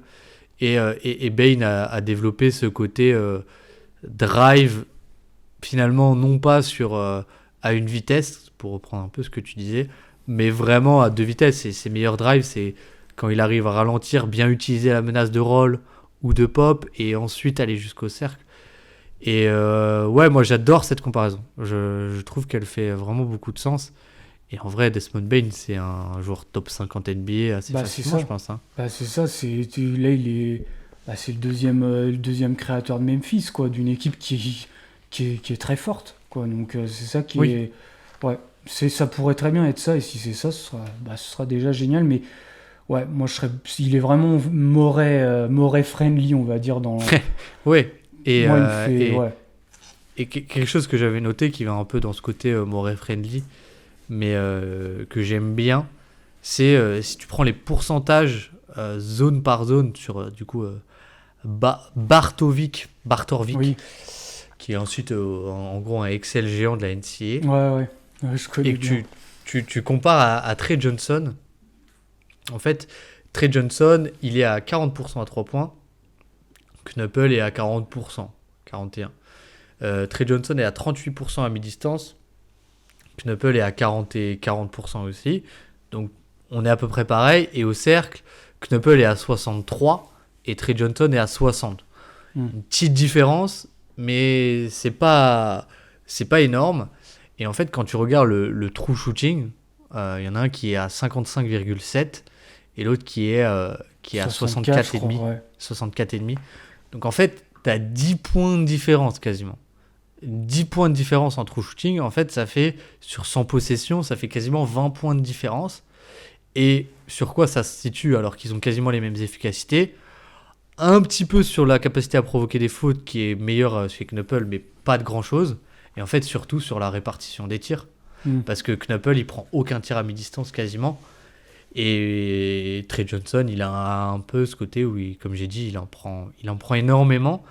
Et ouais, du coup, il y a complètement ce côté où il est très assez simplement dans la répartition des tirs, analytics friendly, quoi.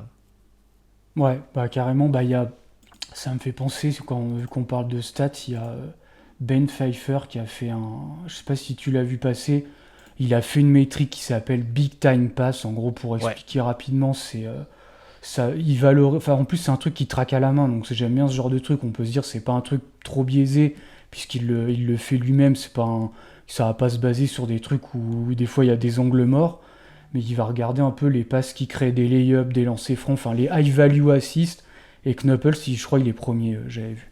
Dans sa métrique là, Ouais. c'est le premier.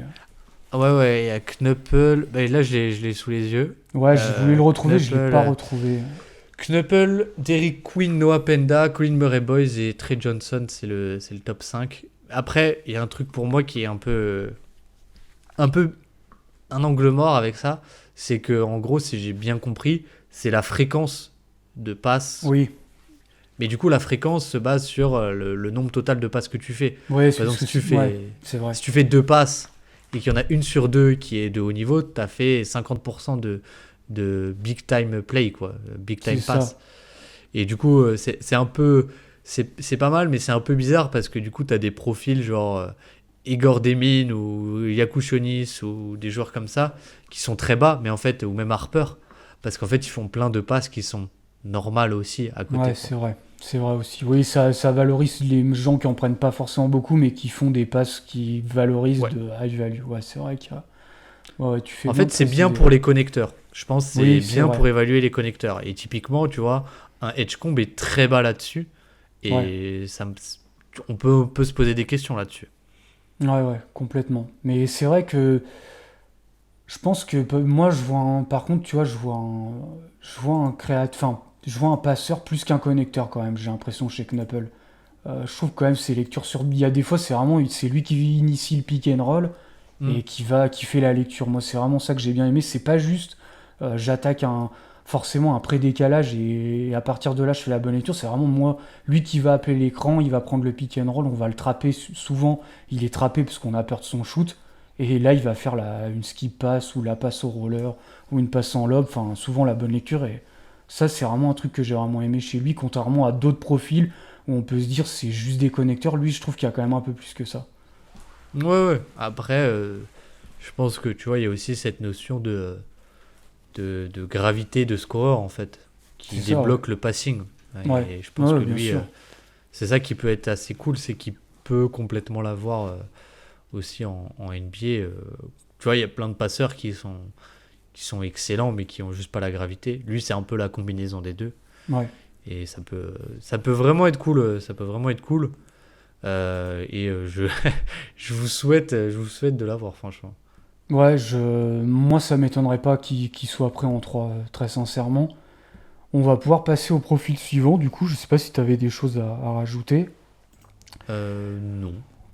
Du coup, on peut passer à CMB, donc c'est Colin Murray-Bosch. Je pense pas qu'on va faire trop long parce j'ai eu l'honneur d'être invité en plus sur le Dreamcast Show pour faire le profil de Colin oui. Murray-Boyles. Donc on en a beaucoup parlé là-bas, on en a même un peu parlé dans le contexte des Sixers. Moi je sais que vrai. c'est Ouais. Moi, je sais que c'est pas une surprise pour grand monde, c'est vraiment un profil que j'aime bien et c'est un profil que j'aime bien pour les Sixers. C'est un intérieur qui a un profil plutôt défensif, qui a un peu un profil de switch, même si on a évoqué les limites dans le Dreamcast Show. C'est aussi un bon passeur qui a du connecting. Alors, c'est pas du tout comme Knuppel, hein, évidemment, mais par contre, c'est quelqu'un qui avait vraiment le rôle numéro 1, on va dire, à South Carolina, qui avait pareil un contexte vraiment pas très bon. Moi, je vois pourquoi pas un potentiel de créateur. Enfin, j'ai vu des flashs de drive, c'est que des flashs. Ce que je disais, je pense qu'il y a peut-être des choses à aller gratter là-dessus. Mais en tout cas, tout ce qui est défense, rebond, les choses comme ça, c'est vraiment des choses que j'ai bien aimé chez lui. Son seul défaut, c'est qu'il n'a pas de jump shot, en tout cas de shoot à 3 points, il est pas bon. Et c'est vrai que même quand on regardait, il y a eu des images du combine qui sont passées, c'est vrai que Ça fait peur. on sent qu'il a pas la range, la mécanique pardon, est pas très belle. Quand je l'ai vu prendre une série de pull-up à 2 points, tu sens qu'il est plus à l'aise là-dedans quand il a un peu d'élan et qui prend un shoot moins long. Mais moi, c'est vrai que c'est un truc que j'ai du mal à. Enfin, moi, je pense que ce sera jamais un shooter, très sincèrement. Je pense qu'il part de trop loin. Peut-être qu'il aura un peu ce pull-up à mi-distance pour punir certaines défenses. Mais je pense que c'est plus un joueur qui jouera proche du cercle. Et je pense que là, il y a peut-être quelque chose à aller chercher. Je sais pas ce que t'en penses. Ouais, en fait, moi, je trouve que c'est peut-être le fit que je préfère aux Sixers, dans le sens où je trouve qu'il coche un nombre de cases qui est assez Ouais. ouf. Connecting, tu l'as dit. Un truc aussi où il peut servir, c'est la bataille du rebond. Ouais, clairement. Ouais. Bon, Paul George, on sait pas trop la santé, mais tu vois, typiquement, sur un peu des game plans qu'on voit beaucoup en playoff, de pas mettre Embiid sur l'intérieur adverse pour pouvoir le mettre sur un non-shooter. Lui, il va complètement pouvoir les garder. Ça peut déployer un peu Embiid off-ball, si Embiid est en santé, bien sûr. Le backup 5, en vrai, il peut jouer backup 5 dans un spacing. Et là, tu as un petit côté hub offensif aussi avec lui qui peut être super cool. Alors ouais, t'as pas le tir, mais en vrai, t'as un peu toutes les autres cases et défense qui est aussi assez polyvalente. T'as un peu toutes les autres cases avec CMB. Après, pour le coup, je sais que beaucoup de gens l'aiment dans la communauté francophone, et moi aussi. Enfin, dur de trouver des gens qui l'aiment pas, on va dire. Mais je pense qu'il partira pas top 7, top 8, et que si tu le veux, tu pourras l'avoir aussi en descendant, quoi. Ouais, c'est le truc que je me suis noté. Ouais. Je suis assez d'accord. J'ai l'impression que c'est un joueur qui va partir même. Enfin, quand tu regardes toutes les mocks, il est souvent placé 10e, à part les mocks de mecs de draft où je l'ai vu souvent très haut parce que je pense que les gens l'aiment bien. Mais c'est vrai que quand tu regardes les mocks, c'est souvent il est souvent 10e, voire même des fois je l'ai vu 12e. Donc c'est vrai qu'en 3, on pourrait se dire ça fait haut parce que vu qu'il est moi franchement vu ce qu'on évoque, on n'a pas l'impression qu'il y ait vraiment des joueurs à part les deux sûrs finalement, je crois que c'est toi qui l'avais aussi évoqué, qu'on n'est pas non plus sur une draft. Enfin, je trouve pas qu'on est non plus sur une draft de plein de créateurs, où c'est vraiment, on est sûr que ce sera lui. Enfin, lui en position 3-4. Comme on l'a dit, c'est souvent Ace Bailey, VJ Edgecombe, on a évoqué tous leurs défauts. Et moi, en tout cas, d'un point de vue personnel, c'est plus les profils qui viennent après qui m'intéressent que ceux d'avant. Donc, alors, autant que Knuppel, je pense que je serais pas étonné qu'il parte effectivement en 5, 6, mais c'est vrai que Murray Bodge, on le voit souvent pas loin de la 10e place, donc c'est vrai que peut-être un trade down, je sais pas si Murray ira là-dessus, c'est vraiment une vraie question, mais comme tu as dit, il coche pas mal de cases, puis moi surtout ce que j'aime bien, c'est qu'il y a quand même un peu un handle chez lui, parce que c'est vrai qu'il pourrait pas un peu porter la balle, je pense que ce serait problématique, mais le fait que il puisse un peu porter la balle et un peu créer, ça peut tout changer. Ok, t'as pas de jump shot, mais au moins t'as cette qualité-là. Le rebond, comme tu as dit, ça a été toujours un énorme problème aux Sixers, et là-dessus, je pense que c'est une de ses plus grosses qualités. Et puis aussi, le post-up, il peut aussi te permettre d'attaquer en post-up. Tu peux imaginer en fait pas mal de choses avec lui. Donc, ouais. Profil sympa. J'aime beaucoup, j'aime beaucoup. Du coup, je pense qu'on a fait le tour sur CMB. On peut passer au suivant. Donc j'ai noté, c'est Derrick Queen. Alors, je pense que c'est un profil qui fait débat. C'est vrai que moi, c'est un profil que contrairement à d'autres, bon, il y a énormément de défauts. Je vais te lancer sur Derrick Queen. Moi, il y a quand même des trucs que j'aime bien. Je l'ai jamais vu, par contre, dans les évoqués du côté des Sixers. Mais toi, qu'est-ce que déjà tu penses du profil, et puis après qu'est-ce que tu en penserais du côté de Philly? Ouais, je pense que pour le coup, tu vois, c'est intéressant, et vraiment je trouve que c'est un des rares, si t'enlèves les deux, un des rares starbets de la draft, dans le sens où c'est un intérieur mais qui a vraiment un côté créateur, avec un handle, alors vraiment pour ce gabarit que j'ai rarement vu. Et je dis bien pour ce gabarit et pas pour cette taille, parce que cette taille, on a eu des Kevin Durant ou des joueurs comme ça, mais qui est vraiment assez intéressant, avec vraiment une capacité de drive qui pour moi est vraiment réelle, et un passing pour le coup, tu vois, je trouve que c'est vraiment un joueur big time pass, peut-être trop, dans le sens où il a un passing qui, je me souviens, j'avais posté à un moment, il reçoit à peine la balle au poste, il voit la double team arriver, donc ça c'est bien, et il envoie une espèce de skip pass, il est droitier, mais il l'envoie main gauche en espèce de bras roulé, donc derrière sa nuque, et tu dis, mais pourquoi tu fais ça dans le corner opposé? Et du coup, c'est un peu, pour moi, c'est un peu ça. Après, il y a le côté où il a aussi du post-up, il a une technique de finition, il a beaucoup de contre-moves, beaucoup de counters, comme disent les Américains. Donc il y a ça. Le truc, c'est que pour l'instant, la mécanique, elle est un peu cassée avec lui. Donc tu peux pas trop le faire jouer off-ball. Il est assez âgé. Il a fait des tests physiques au combine parmi les pires de l'histoire. Après, on sait qu'il n'y a pas que ça au basket qui compte, et son gabarit lui sert aussi. Et défensivement, il a des super mains, mais il s'en sert pas du tout. Et il a ce côté un peu lourdeau, balourd, où tu vois, quand ils lui mettent des Spain pick and roll ou des choses comme ça, il me fait penser à Towns défensivement. Peut-être parce que je vois trop Karl Anthony Towns. Mais voilà un peu pour situer le truc. Et du coup, pour moi, c'est un joueur, si tu le draftes, il faut lui donner des responsabilités. Et tu vois, à côté d'Embiid, j'y crois pas du tout, quoi. J'y crois pas du tout, mais pour le coup, c'est le joueur sur lequel je suis le plus fasciné de savoir où il va tomber hors Sixers, quoi. Ouais, je suis d'accord avec toi, c'est ce que j'ai noté pour moi. Si tu veux un joueur où tu veux parier que c'est une star, franchement, je pense que c'est le joueur à prendre. Mais quand on dit high risk, high reward, c'est qu'il y a un vrai high risk là pour le coup. oui. C'est un peu aussi le problème, c'est que bon, des fois tu peux dire c'est high risk, high reward, mais bon, le risque est peut-être pas si élevé que ça, mais là, ouais, c'est quand même.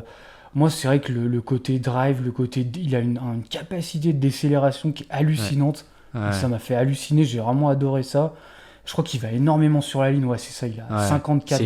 C'est une machine à provoquer des lancers francs. Donc ça, c'est cool. Mais c'est vrai que par contre, comme tu as dit, le côté offensif, j'aime bien. Le jump shot, pareil, je trouve pas, il a pas, la mécanique est pas top. C'est vraiment pas top du tout. C'est pas sa qualité. Mais je pense que le plus gros problème, moi, c'est la défense en fait. C'est autant CMB, c'est ce qui est cool. Alors il y a moins ce côté starbet en attaque que Derrick Queen.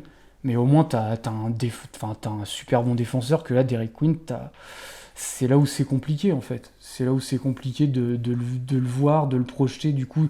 Parce que forcément, tu vas le mettre un peu dans un rôle d'intérieur, mais pour faire de la défense d'intérieur, Ouais. c'est là où c'est dur. Puis du coup, ouais, le fit avec Embiid, c'est sûr que c'est pas du tout le bon. Après, si t'es dans le pari d'emmagasiner du talent et que tu te dis bah je veux un gars, je veux ma star de demain entre guillemets, ouais c'est un joueur sur lequel je pense qu'il faut parier, mais j'ai pas trop vu de rumeurs en tout cas des Sixers qui allaient sur lui. Non, mais C'est j'ai du mal à y c'est un croire. profil que j'aime bien, mais ouais pareil que toi, j'ai un peu du mal à y croire que il y a trop de Mais défauts, il y a trop de risques. Je pense. Enfin, il y a trop de risques ouais, en fait à prendre ouais, un profil comme ça. ouais, non mais je suis d'accord. Le côté jump shot, je pense que tu vois, il a un bon toucher de balle, mais la mécanique est vraiment horrible. C'est vraiment que au coude quoi, enfin à l'avant-bras presque qui tire Ouais. quoi. Et c'est pas terrible.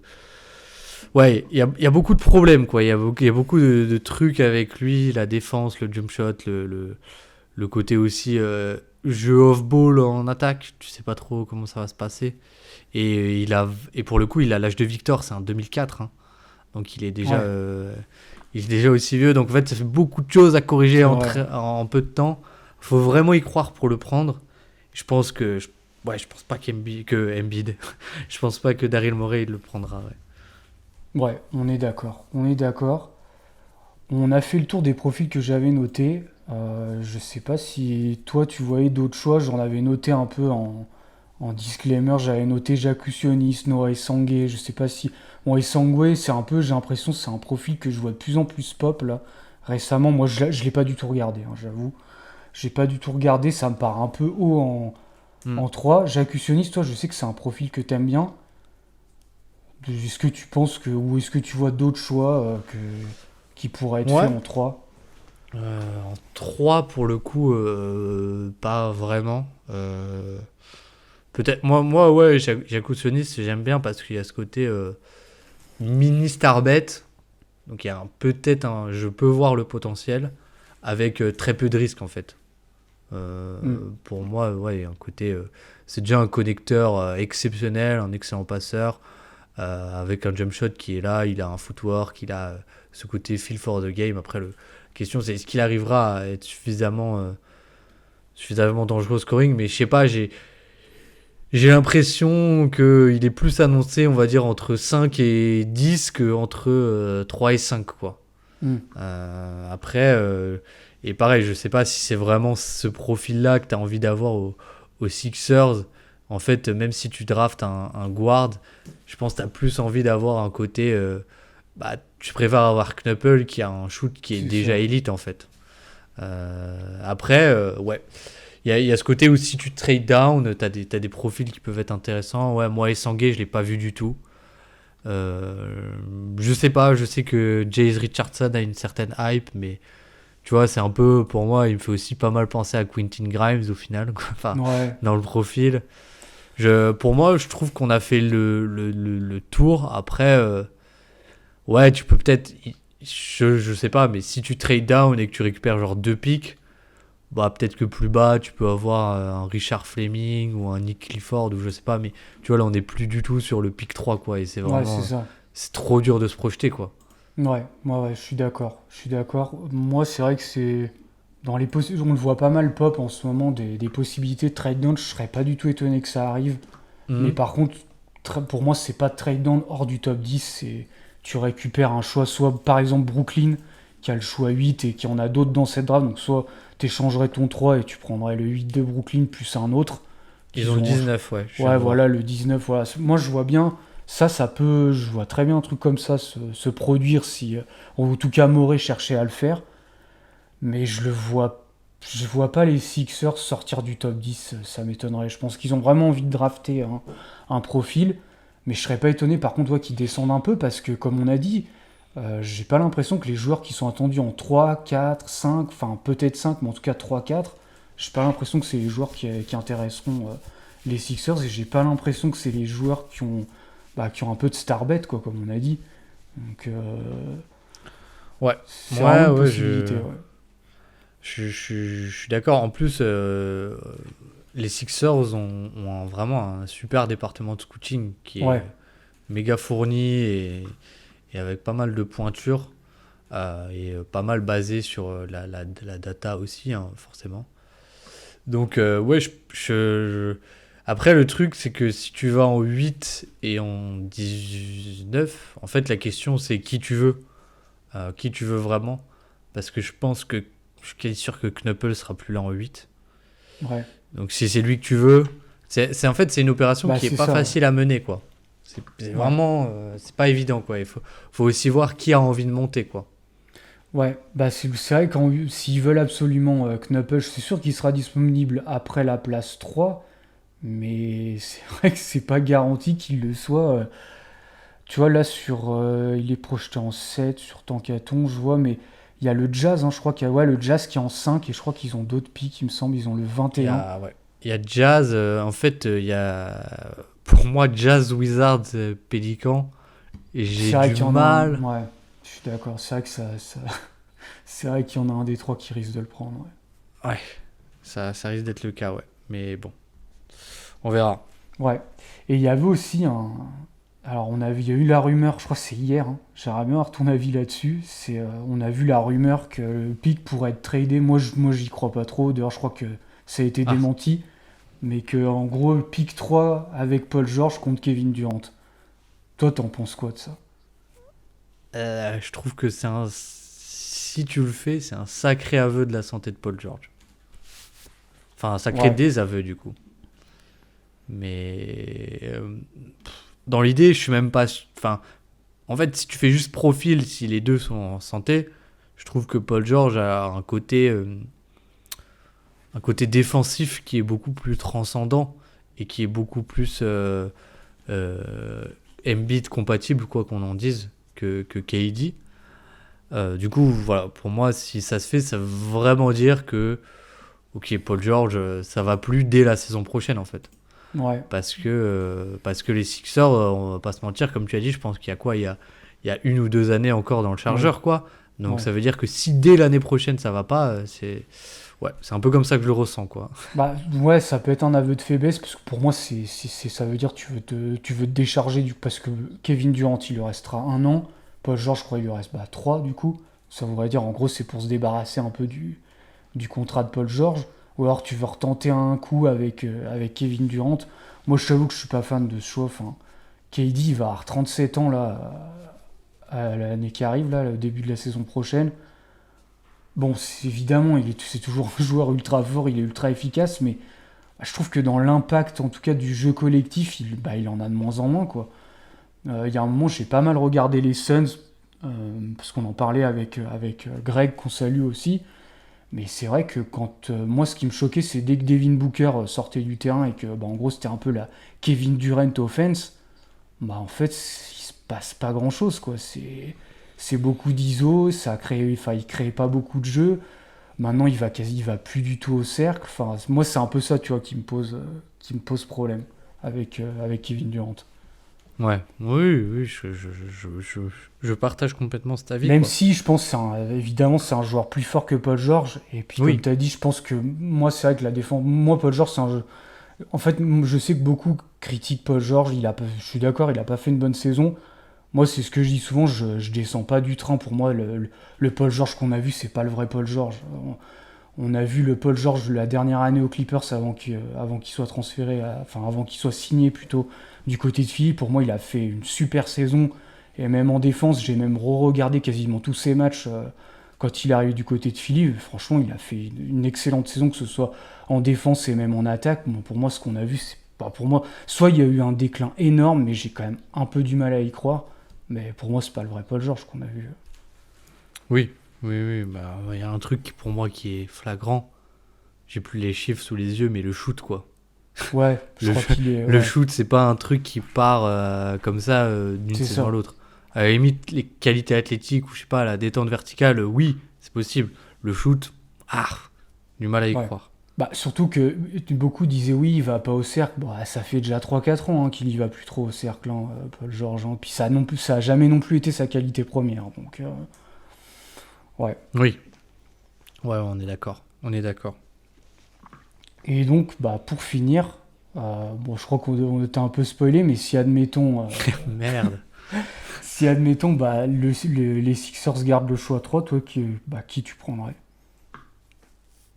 Si je garde le choix 3 et Ouais, que j'arrive pas à descendre, Ouais, ouais, je prends Knuppel, moi. ok. Je pense que je prends Knuppel. Et si... En vrai, moi, vraiment, j'adore le feat avec CMB, quoi. Genre, si jamais tu descends en 8, genre si tu fais 8 et 19, j'ai dit avant, tu vois, CMB au Sixer, je trouve le feat vraiment génial. Après, je sais qu'il faut pas forcément drafter Kassa. Ouais. Mais ouais, c'est une piste qui me plaît beaucoup. Qui me plaît beaucoup. Ouais. Bah, moi, c'est Et vrai toi? que Ouais. bah, moi, j'avoue que plus j'ai regardé Knuppel, plus mon cœur a quand même un peu balancé. Après, en fait, il y a deux trucs. C'est vrai que le choix 3 paraîtrait plus logique de drafter Knuppel parce que c'est un peu sa zone, on va dire, quand on voit les mocks. Mhm. Et moi, je pense que je prendrais quand même CMB, mais le prendre en 3, je me dis, j'ai l'impression que tu raterais une opportunité. C'est-à-dire, en fait, le problème, c'est que tu pourrais l'avoir en plus bas. Et qui veut dire plus bas, ça veut dire que tu pourras récupérer autre chose avec. C'est un peu ça le truc, quoi. C'est que si tu veux le prendre, je pense en 8, tu l'as. Et donc, tu as tout intérêt à récupérer un autre choix avec. Sinon, je trouve que tu utilises un peu ton choix 3, mais c'est un peu, ouais, tu fais un gros pari, quoi, entre guillemets. Tu fais un gros pari, et est-ce qu'ils seront capables de faire ça? Est-ce que le Morey fera ça? Tu sais, des fois, je sais pas, je me dis, tu peux dire que j'ai un peu une pression, je sais pas si les propriétaires, ils regardent ça, de se dire, ouais, tel choix est attendu, s'il marche pas, bah, ça peut coûter peut-être la place du GM, tu vois, si le mec, Mhm. tu l'as pris en 3 alors qu'en fait, il est annoncé en 8 et que le mec, bah, ça fonctionne pas. Tu peux dire, bah ouais, c'est un peu de ta Ouais. faute, quoi. Tu l'as pris en 3 alors qu'il était attendu beaucoup plus bas. Donc, je sais pas, je me pose aussi cette question. De... Ouais, c'est sûr. Après, est-ce que à choisir et admettons que ça part sur un des deux, tu préférerais qui entre Edgecombe et Bailey du coup? Putain, c'est pas évident, ça. Je pense que... Moi, c'est vrai que Edgecombe, je suis pas... Je pense que je partirais peut-être plus sur Bailey, même si je suis pas... Ouais. Je suis pas... Ben, on l'a dit, je suis pas fan du profil, mais... Le fait qu'il y ait quand même ce potentiel de protection de cercle secondaire, ça a plus de De valeur, shoot. on va dire, Ouais. que de la défense de périmètre. Donc, et puis, il y a ouais, ce côté shoot en mouvement, il est grand. Donc, Mm. je suis pas sûr que ce soit si éloigné que ça, leur impact des deux. Donc, je pense que je prendrais plus Bailey Ouais, que Edgecombe. je crois que je te rejoins. Je crois que je suis d'accord. Je crois que je suis d'accord, mais ouais, c'est dur. C'est un peu un cadeau empoisonné ce choix 3, je trouve. Oui, Surtout pour une franchise dans la situation comme les Sixers. C'est jamais. On dit souvent que enfin, que c'est un cadeau des dieux quand tu vois, genre les Warriors ou les Celtics qui avaient les pics des Nets à l'époque. Mm. Au final, tu te rends compte aussi que c'est pas forcément évident. Les Warriors, ils sont pas mal plantés. Hein. Kuminga, c'est Ouais. pas une grande réussite. Wiseman, enfin, pas mal de choses comme ça. Boston, au final, bah, ils ont fait un choix, c'est en gros le long terme plutôt avec les choix qu'ils avaient. Ouais. Donc c'est pas une place si évidente que ça. C'est un super asset, mais le convertir, on va dire, c'est pas évident. Bah c'est ça, et puis même le trade down, tu peux dire, enfin les GM ils peuvent penser la même chose. Ouais. Si nous on pense que Edgecombe, Bailey ils ont pas un potentiel, est-ce que. Même si moi c'est ce que je disais souvent, Bailey, je le vois. Quelqu'un va le tenter. Il va partir top 5, moi, je pense. Il y a un mec qui va le prendre. Moi, Même j'ai l'impression top 3. Hein. J'ai vu pour le coup vraiment aucune mock où c'était pas ça le top 3. Ouais, c'est vrai. Après cette mode, j'ai du mal à voir les Sixers faire, à part s'il y a un trade down. Et ça, si l'équipe veut monter, c'est qu'il le prendra, je pense. En fait, ouais, le truc, c'est que les Sixers ont trop montré depuis trop de temps que c'est pas leur type de joueur, quoi. Bah, c'est ça qui serait très surprenant. Mm. Mais après, c'est sûr que... En fait, en plus, ce qui fait peur, je trouve, c'est... Je sais pas si t'as vu l'interview du Combine, où il dit... Oui. Non, mais les jump shots à mi-distance, si c'est des mauvais tirs, bah, c'est juste que je dois bosser plus dessus. Et moi, je bosse dessus, quoi, en gros. Donc, en gros... Ouais, ça fait un peu peur. Ouais, ça peut faire un peu peur, quoi. Ouais. Ça peut faire un peu peur. Bah ouais, clairement. Bah écoute, je crois qu'on a fait le tour. Baptiste, je sais pas si t'avais des choses à rajouter. Bah écoute, non. Moi, je suis cette trame. Franchement, on a parlé de plein de joueurs. Je pense qu'on a été pas mal complet. Ouais. Et puis... Et moi, j'ai rien d'autre à rajouter, en tout cas. Et bah c'est très bien. Et bah écoutez, on va voir ce que les Sixers vont faire avec ce choix 3. C'est dans plus d'un mois, donc il va falloir s'armer de patience. Il va y avoir plein de rumeurs, ça c'est certain, avant la draft, surtout avec ce choix 3 où on voit qu'il y a plein de questions. Donc bah on verra, on débriefera ça quand le choix sera fait. N'oubliez pas de vous abonner sur les plateformes de podcast, sur YouTube. Allez soutenir aussi le Dreamcast Show. Et puis voilà. Et puis bon playoff, bon match, et puis bonne draft, et à la prochaine. Salut. Ciao.